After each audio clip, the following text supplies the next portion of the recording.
안녕하세요. 오늘도 사연살롱을 찾아주셔서 감사합니다. 서울에 사는 40대 여성이에요. 때리는 시어미보다 말리는 시누이가 더 밉다고 하잖아요. 제 경우에는 시어머니보다 더 저를 괴롭히는 손위 형님이 더 밉더라고요. 같은 며느리면서 동질감은 고사하고 어찌나 저를 괴롭히던지 생각 같아선 꿀밤이라도 몇 대 쥐어받고 싶은 때가 한두 번이 아니었어요. 결국 그보다 더 큰 한 방을 먹이긴 했지만요. 저는 20대 중반 무렵 피아노 강사로 일하던 시절에 소개팅으로 지금의 남편을 만났어요. 처음부터 결혼을 생각했던 건 아니었고 어쩌다 보니 결혼까지 이어지게 되었죠. 남편은 회사원이었는데 처음 만났을 때부터 편하다는 느낌을 받았어요. 남편 역시 제가 친구처럼 편했다고 하더라고요. 친구처럼 연인처럼 연애를 하던 우리는 사귄 지 1년 정도 됐을 무렵 결혼을 생각하게 되었어요. 이런 사람이라면 평생을 함께해도 좋겠다는 확신이 들었거든요. 마침 저희 집도 그렇고 남편 집에서도 결혼 이야기가 나오기도 했었고요. 덕분에 상견례까지 물 흐르듯 이어졌고 얼마 뒤 본격적으로 결혼 준비에 돌입했어요. 그런데 그 와중에 태클을 거는 인간이 나타난 거예요. 바로 손위 형님이었죠. 처음부터 사사건건 끼어들어서 사람 불편하게 하더니 결정적인 순간마다 꼭 초를 쳐서는 저를 곤란하게 만들었죠. 이를테면 이런 식이었어요. 예단 이불은 뭘로 할 거야? 난 시집 올 때 강남 유명 친구점에서 최고급 순금 이불 세트로 맞춰왔는데 동서도 그런 수준이 되나 싶어서 혼수건 예단이건 뭐 각자 사정에 따라 한다고들 하지만 내 생각엔 그래. 며느리가 많은 것도 아니고 딸랑 둘인데 동서가 너무 처지게 해오면 남들 보기 좀 그렇잖아? 가급적이면 나랑 수준은 맞춰왔으면 좋겠어. 글쎄 이러지 뭐예요. 아니 자기가 시어머니도 아니고 무슨 자격으로 수준을 맞춰라 마라 하는지 정말 웃기지도 않더라고요. 솔직히 저희 집은 평범한 중산층이라서 형님처럼 해갈 형편이 안 됐거든요. 그런데 중간에서 이딴 소리를 해대니까 시어머니까지 덩달아 동조하시더라고요. 그래, 그건 큰애 말이 맞다. 네가 너무 처지게 해오면 남들 보기 그렇잖니. 이후로도 형님은 툭 하면 제 혼수와 예단에 대해 말이 많았어요. 그럴 때마다 시어머니는 형님과 저를 비교하셨고요. 형님이야 의사 집안에 본인도 의사니 여유가 있겠지만 저는 사정이 다르잖아요. 그런데도 똑같이 받으시려고 하더라고요.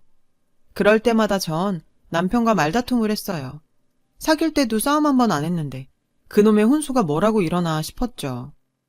결혼식이 다가올수록 싸움의 빈도는 잦아졌고 한 번은 이럴 바엔 이 결혼 관두자는 말까지 나왔어요. 우리가 결혼하는데 왜 자꾸 자기 형수가 이래라 저래라 하는 거야?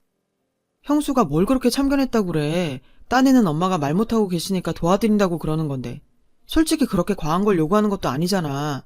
넌 왜 너 생각만 하냐? 남편은 모든 걸 제 탓이냥 말했어요. 시어머니가 혼수랑 예단으로 까다롭게 구신 게 형님이 끼고 붙어있는데도 툭하면 제가 이기적이라고 화만 내더라고요. 남편의 이런 모습에 전 정말 서운했어요. 과한 게 아니라고?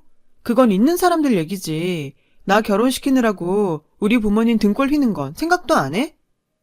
백날 싸워봐야 서로의 의견은 좁혀지지 않았어요. 감정만 상할 뿐이었죠. 좀처럼 혼수 문제가 해결되지 않자 하루는 엄마가 그러시더라고요. 일단 하는 데까지 해보자고요. 난 딸내미 부잣집에 거저 보냈다는 소리도 듣기 싫고 혼수 적게 해왔다고 내 딸이 시집에서 구박받는 꼴도 못 봐. 그리고 이서방한테도 너무 그러지 마라. 이서방이라고 마음이 편하겠니? 모르긴 해도 너랑 싸우고 집에 가면 마음이 불편해서 잠도 편히 못 잘 거다. 아니나 다를까 남편은 저한텐 그렇게 말해놓고는 집에 가서는 저를 좀 힘들게 하지 말라고 시댁 식구들하고 자주 다퉜던 모양이더라고요. 전 그런 줄도 모르고 원망만 했던 거죠. 시아버님은 중소기업을 운영하시는데 규모는 작아도 자금력이 좋은 회사였죠. 엄마는 제가 그런 집에 가서 혹시라도 혼수 때문에 시댁 어른들한테 미움받을까봐 신경이 쓰이셨던 것 같아요. 결국은 저희 부모님이 무리해서 시댁 요구에 맞춰주기로 했고 그제야 분위기는 많이 호전되었어요. 저랑 남편도 더 이상은 얼굴 붉히며 싸울 일도 없어졌고요. 우여곡절 끝에 우리 부부는 무사히 결혼식을 치를 수 있었어요. 신혼 첫날 밤 남편은 제게 미안하다고 사과를 하더라고요. 누구보다 힘들었을 텐데 힘이 못 돼줘서 미안했다고요. 결혼 앞두고 처리해야 할 회사 일은 많고 집에서는 엄마랑 형수가 압박을 하니 자기가 잠깐 어떻게 됐던 것 같다나요. 대신 앞으로는 무슨 일이 있어도 제 편에 서겠다고 약속하더라고요. 안 그래도 내심 서운한 마음이 있었던 저는 지금이라도 솔직하게 사과해준 남편을 용서해주기로 했어요. 어차피 지난 일 길게 끌어봤자 결혼 생활이 우울해질 뿐이니까요. 그래서 저도 남편한테 사과했죠. 대화로 풀어도 될 일을 감정만 앞세워 일을 키웠던 것 같다고 말이에요. 그렇게 우리는 서로에게 사과하는 걸로 신혼을 시작했어요. 하지만 우리 부부만 화해하면 뭐해요. 시댁에만 다녀오면 도로함이 타버린걸요. 딱 보니 저희 시댁은 시월드가 아니라 손이 형님 월드더라고요. 시어른보다도 형님 파워가 셌거든요. 형님은 시댁에 올 때마다 머리부터 발끝까지 명품으로 휘감고 왔어요. 그리고는 재력을 앞세워 시부모님께 선물 공세를 벌였죠. 시댁에 가져오는 선물도 정말 입이 딱 벌어질 정도였어요. 그러니 시어머님이 형님을 이뻐하지 않을 수 있겠어요? 선물 앞에서 입이 떡 벌어진 시어머니는 입에 침도 안 바르고 형님 칭찬을 하기에 바빴죠. 아휴, 하루 종일 환자들 보느라 피곤할 텐데 언제 이 비싼 걸 다 준비했어? 넌 어쩜 볼수록 이렇게 기특하니? 이럴 때면 남편은 제 표정을 살피며 한마디 했어요. 엄마도 참, 가격이 중요한가? 성의가 중요하지. 딱 봐도 다 사온 거네. 이런 거 돈만 있으면 다 사지. 저는 차라리 남편이 입 좀 다물고 가만히 있어주길 바랬죠. 도움이 안 됐거든요. 남편이 그럴수록 제가 하루 종일 장보고 땀 뻘뻘 흘리며 해간 음식들이 초라하게 느껴졌으니까요. 아니나 다를까 제가 만들어간 음식들은 그대로 냉장고로 들어가더라고요. 집에 가는 차 안에서 남편이 그러더군요. 형수가 전엔 저 정도까진 아니었어. 이거 순전히 당신 보라고 저러는 거야. 그러니까 반응하지 말고 냅둬. 안 그럼 더 저런다니까. 저도 안 그러려고 하는데 사람 마음이 어디 그런가요. 먼저 시비를 거는데 참는 게 쉽나요? 제가 부처님 가운데 토막도 아니고. 암튼 이런 일이 반복되다 보니 시집에 가는 게 도살장에 끌려가는 것 같았죠. 게다가 시댁에 갈 때마다 저와 형님 사이는 더 멀어졌고 시어머니도 점점 저와 남편에게 불만이 커지셨어요. 그러다 하루는 폭발을 하셨죠. 훈석이 너는 네가 뭔데 형수가 해오는 것마다 족족 딴지를 거냐. 그럴 시간 있으면 네 마누라한테 큰애 좀 보고 배우라고 가르쳐라. 어지간해야 내가 말을 안 하지. 엄마, 말 이상하게 하시네. 우리 주연이가 형수한테 뭘 배워야 되고 내가 뭘 가르쳐야 되는데요. 지금보다 어떻게 더 잘하냐고요. 자꾸 그러시면 저희도 맘 상해요. 남편과 시어머니는 자주 이렇게 충돌을 했고 그럴 때마다 형님은 중간에 끼어들어선 여우짓을 해댔어요. 얼마나 교묘하게 저를 매기는지 정말 한 대 쥐어받고 싶은 심정이라니까요. 어머니, 전 괜찮아요. 서방님 입장에선 그럴 수 있죠. 동서가 아직 뭘 모르니까 서방님도 어쩔 수 없을 거예요. 제가 하는 거 보면서 점점 나아지겠죠. 글쎄, 이런다니까요. 안 그래도 결혼한 지 얼마 안 돼서 아직은 시댁어른 대하기도 힘든 상황인데 중간에서 저러고 이간질을 하니 제가 시댁에 적응이 되겠냐고요. 시어른들 앞이라 말을 못해서 그렇지 속으로 형님 욕을 엄청 했다니까요. 그러던 어느 날이었어요. 그날따라 시어머님이 저한테만 설거지를 시키시더라고요. 그러자 남편은 저를 도와주겠다며 주방으로 들어왔고 그게 못마땅하셨던 시어머니는 남편을 째려보시더라고요. 그런데도 눈치 없는 남편은 나갈 생각을 안 했고 결국 제가 떠밀어 내보냈죠. 그렇게 혼자 산더미 같은 설거지를 하는데 갑자기 울컥하더라고요. 나도 우리 집에선 귀한 딸인데 시댁이 뭐라고 갖은 욕 먹어가며 이러고 있나 싶어 눈물이 났어요. 그런데 하필 그 모습을 시어머님이 보신 거예요. 얘, 너 지금 그깟 설거지 좀 시켰다고 시애미 앞에서 시위하는 거냐? 그래서 그러고 청승 떨며 우는 거야?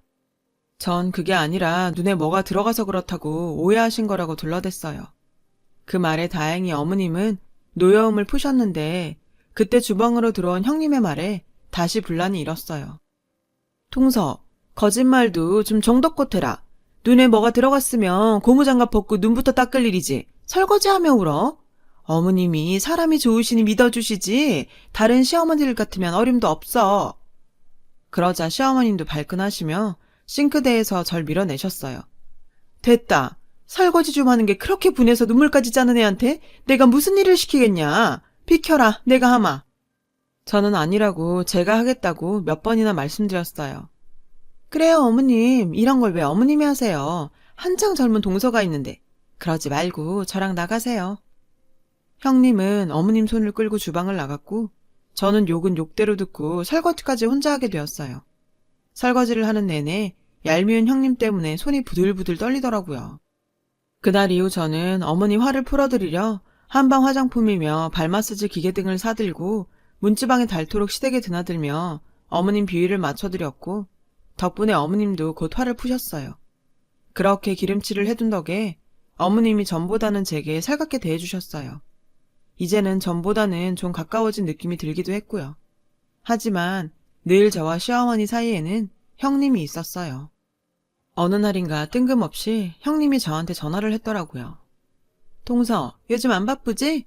입시생 레슨도 아니고 동네 애들 가르치는 건데 바쁠 일 있겠어? 그래서 말인데 우리 수아 레슨 좀 해줘. 음악 시간에 기악 실기 시험을 보는데 수아가 피아노로 하겠다네? 우리 애 성적 잘 나오면 내가 사례는 섭섭치 않게 해줄게. 사례고 나발이고 괜히 애 시험 망쳤다간 저 때문에 망쳤다고 평생 괴롭힐 것 같아서 레슨이 꽉 차서 안 되겠다고 핑계를 대곤 거절을 했어요. 형님은 알았다며 전화를 끊더군요. 그리고 얼마 뒤 시어머니께서 전화를 하셨더라고요. 그리고는 다짜고짜 얘, 넌 애가 왜 그러니? 조카가 시험 때문에 레슨 좀 해달랬더니 그걸 안 된다고 냉정하게 거절을 해?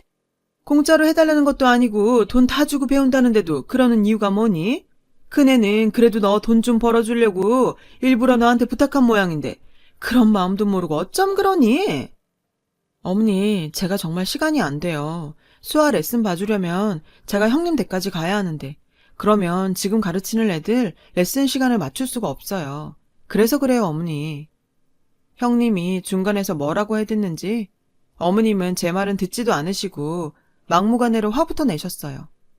긴 말 할 것 없고 다음 주부터 일주일에 3번씩 봐주는 걸로 해라. 시험이 코앞이라서 그 정도는 해야 될 것 같다더라. 너도 이제 우리 집 식구 아니니? 너 편한 대로만 살 생각 말고 가족들 생각도 좀 하고 살아라. 알았니?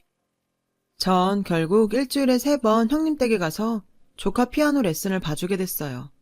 수아는 초등학교 3학년이었는데 애가 남다르고 독특한 애더라고요. 형님과는 완전 딴판이라 신기했어요. 하루 종일 학원에 과외까지 눈코 뜰 새 없이 바쁜 아이였죠. 그런데 그렇게 하는 거에 비해 성적은 영 아니었어요. 영어도 그렇고 심지어 수학 점수는 36점을 받아왔더라고요. 수아야, 이 성적 보면 엄마가 충격받지 않으실까? 너희 엄마는 지금껏 36점은 받아본 적도 없을 텐데.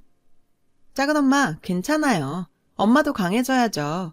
수학 점수가 인생의 전부도 아닌걸요. 애가 참 당돌한데 밉지는 않았어요. 형님 딸이 맞나 싶을 정도로 완전 다른 게 애가 아주 정이 가더라고요. 피아노 실력은 빼놓고요. 체르니 30번까지 땄다는 애 실력이 영 아니었죠. 이러다 형님한테 한 소리 듣는 게 아닌가 슬슬 걱정이 되더라고요. 호랑이도 제 말하면 온다더니 아니나 다를까 며칠 뒤 형님한테 전화가 왔어요. 목소리부터 아주 찬바람이 쌩쌩 불었죠. 풍서, 정말 사랑 그렇게 안 받는데 너무한 거 아니야? 변두리 학원 피아노 선생이라 실력이 딱 그 정도 수준일 줄 짐작했지만 그래도 이건 너무하잖아. 몇 주를 레슨을 했는데 악보를 보고도 못 치면 어떡해? 시험이 다 다음 주인데. 혹시 나랑 감정이 안 좋다고 레슨 대충 하는 거 아니야? 그런 거면 나 정말 섭섭해. 형님, 저 정말 대충 하지 않았고요. 사람마다 다르긴 하지만 고작 몇 주 레슨한다고 하루아침에 실력이 확 늘진 않아요. 게다가 수아의 경우는 애 자체가 좀 독특해서 물론 전 그래서 좋지만 제 말이 끝나기도 전에 흥분한 형님은 언성을 높였어요. 독특해? 동서, 그거 무슨 뜻이야? 지금 우리 애가 공부 못한다고 그런 식으로 비꼬는 거야? 동서, 사람 참 못됐다. 자기 애 아니라고 말 그렇게 하는 거 아니지? 동서는 애 안 낳을 거야? 나중에 태어나를 생각해서도 인생 그렇게 사는 거 아니야. 형님은 자기 할 말만 하고는 전화를 끊었어요. 정말 기도 안 차더라고요. 억울해서 전화를 끊고 울분을 삭히고 있는데 남편이 퇴근에 들어오더라고요. 제 표정을 보고 감을 잡은 남편은 형님한테 전화해서 한바탕 난리를 쳤죠. 형수님, 좀 정덕껏 하세요. 형수님 때문에 매번 이게 뭡니까? 우리 와이프가 뭘 그렇게 잘못했다고 툭하면 사람을 잡느냐고요. 듣기는 뭘 듣습니까? 형수님 하는 소리야 늘 뻔하죠. 남편은 전에 없이 형님한테 큰 소리를 냈고 그 바람에 집안은 난리가 났어요. 거기에 아주머님까지 가세해 남편과 대판 싸웠어요. 시어머니는 집에 여자가 잘못 들어와 그런다며 제 탓을 하셨죠. 저도 더 이상은 참을 수 없어서 펑펑 울면서 한 소리 했어요. 정말 해도 해도 너무하시네요. 저요, 학원 일도 제쳐두고 형님 댁까지 가서 수화 레슨 해줬어요. 남들보다 더 해줬으면 더 해줬지 절대 대충 안 했다고요. 근데 실력이 안 느는 게 제 탓이라고요? 학원에 과외에 하루 종일 애를 뺑뺑이 돌리는데 애가 언제 연습을 하겠어요? 연습할 시간도 안 주고 실력 안 는다고 타박하시면 어쩌냐고요. 저 면피하자고 이러는 거 아니에요. 수아가 불쌍해서 그래요. 정말 수아를 사랑하신다면 애가 쉴 틈 좀 주세요. 제 말에 시어머니와 아주버님은 조금은 화가 수그러들었어요. 그 일로 전 수아 레슨을 그만두게 됐어요. 하지만 그동안 정이 들었는지 수아는 종종 저한테 전화를 했어요. 그래도 수아한테는 애정이 있었던 터라 그 전화가 귀찮지 않았어요. 그러던 어느 날이었죠. 수아가 전화를 해서는 뜬금없이 이러더라고요. 작은 엄마, 우리 미국 간대요. 내가 공부를 못해서 미국 가는 거라는데 미국 간다고 하루아침에 공부를 잘하게 되나요? 하여간 엄마는 헛똑똑이라니까요. 미국에 간다고? 금시초문이었어요. 얼마 전 집안 모임에서도 그런 말은 없었길래 그냥 그럴 계획이 있나 보다 하고 넘어갔어요. 그런데 며칠 뒤 밤 12시가 넘었는데 수아한테서 또 전화가 온 거예요. 작은 엄마, 우리 지금 공항이에요. 이제 비행기 타러 간다는데 나 진짜 미국 가기 싫어요. 작은 엄마한테 인사하고 가자니까 엄마가 안 된대서 몰래 전화했어요. 저는 깜짝 놀라서 벌떡 일어났어요. 옆에서 자고 있던 남편을 흔들어 깨웠죠. 당신 형님네 지금 미국 간다는데 알고 있었어? 남편은 영문을 모르는 표정이었어요. 수아가 그러는데 지금 공항이래. 형님한테 전화해봤더니 전원이 꺼져 있더라고. 뭔 일이 있는 것 같아. 당신이 아주버님한테 전화해봐. 어서. 남편은 자기 형한테 전화를 했어요. 그랬더니 부산에 출장 가 있더라고요. 형수님이랑 수아 미국 간다고 공항에 있다는데 그게 무슨 소리야? 누가 그러긴 수아가 전화했더라니까. 그렇게 형님과 수아는 사라져버렸어요.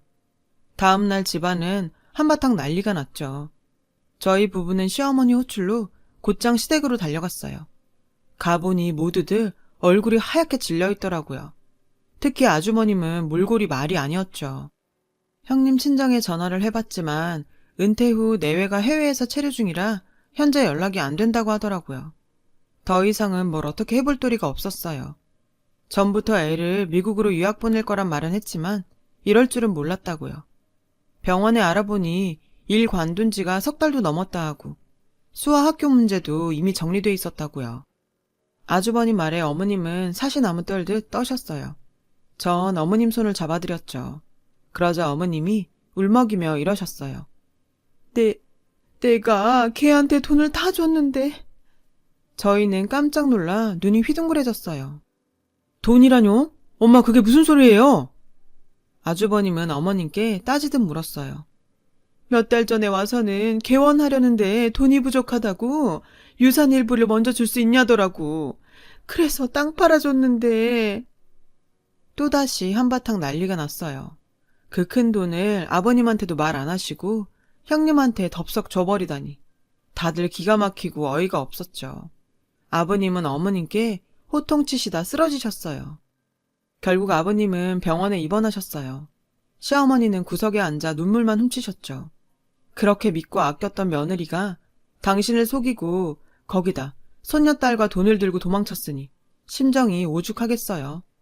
혼이 나간 채 망연자실한 표정으로 앉아있는 어머님을 보니 그간의 야속함은 사라지고 그저 안쓰럽기만 했어요.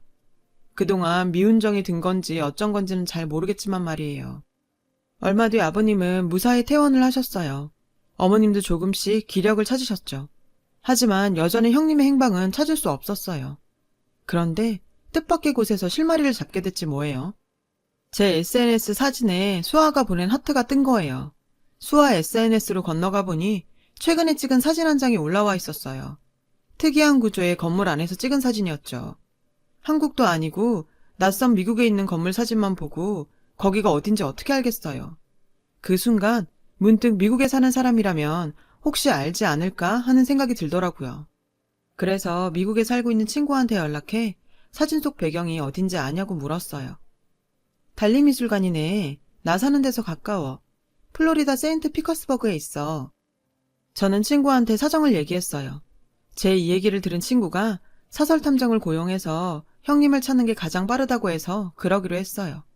그리고 얼마 뒤 친구한테 연락이 왔어요. 마이애미 해안가 부촌에 얼마 전 한국 여자가 아이 데리고 왔다는데 아무래도 저희 형님 같다고 했어요. 정확한 건 가족 중 누가 와서 확인을 하는 게 좋겠다고 해서 우리 부부가 플로리다로 가기로 했어요. 그런데 나도 가야겠다. 내가 가서 확인하고 내 손으로 잡을 거다. 그러지 않고서는 화병이 나서 내가 살 수가 없어. 어머님이 하도 완강하게 나오셔서 저희는 별수 없이 어머님을 모시고 플로리다로 가기 위해 비행기를 탔어요. 저는 혹시라도 어머님이 힘드실까봐 걱정이었죠.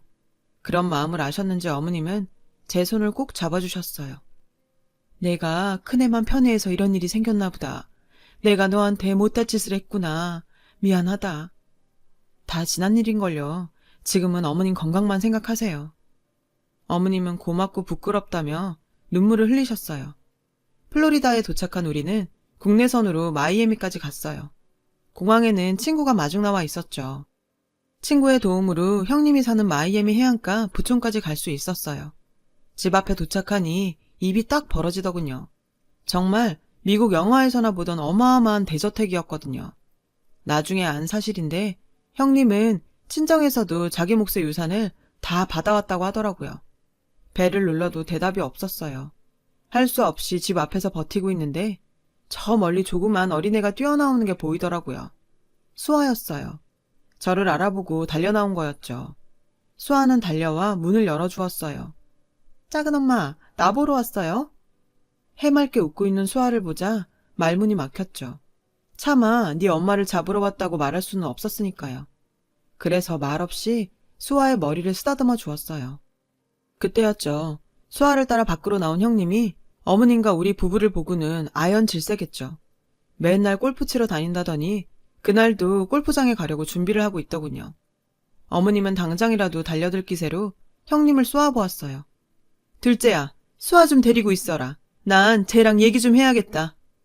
어머님은 형님과 안으로 들어가셨어요.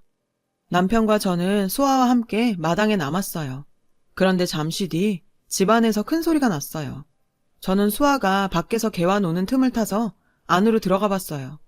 그런데 세상에 어머님이 형님의 머리채를 잡고 흔들고 있더라고요. 저는 달려들어가 어머님은 말렸지만 소용없었죠. 노인네가 힘이 어마어마하더라고요. 형님은 나 죽는다 소리를 지르며 살려달라고 소리쳤어요. 네가 나한테 어떻게 이럴 수가 있어? 이 여우 같은 게 사람을 감쪽같이 속여? 이거 나요. 경찰 부를 거야. 여기 미국이야. 이런 짓 하고도 무사할 것 같아? 가만 안 둬. 경찰? 어디 불러봐. 미국이면 너 같은 사기꾼 편 들어준다든? 어디 해보자 이년아. 뒤늦게 달려들어온 남편이 형님한테서 어머님을 떼어냈어요. 그러자 형님이 악을 쓰고 덤볐어요. 내가 뭘 잘못했다고 이래요. 그동안 별것도 아닌 그 집구석에서 그만큼 하고 살았으면 이 정도는 받아도 되잖아요. 부모 유산 좀 먼저 받아서 편히 사는 게 뭐가 잘못됐다고 이러세요? 그동안 어머님은 저한테 그렇게 받아 챙겨놓곤 그깟 돈이 이렇게 아까워요? 어찌나 뻔뻔하던지 기가 차더라고요. 순간 저도 모르게 욱해선 한마디 했죠. 이게 말이야 방구야? 그렇게 떳떳하면 도망은 왜 쳐? 남편까지 속여놓곤 개소리는? 그리고 유산을 챙길 거면 당신 부모 돈이나 챙길 것이지 왜 남의 부모 돈까지 챙기는데?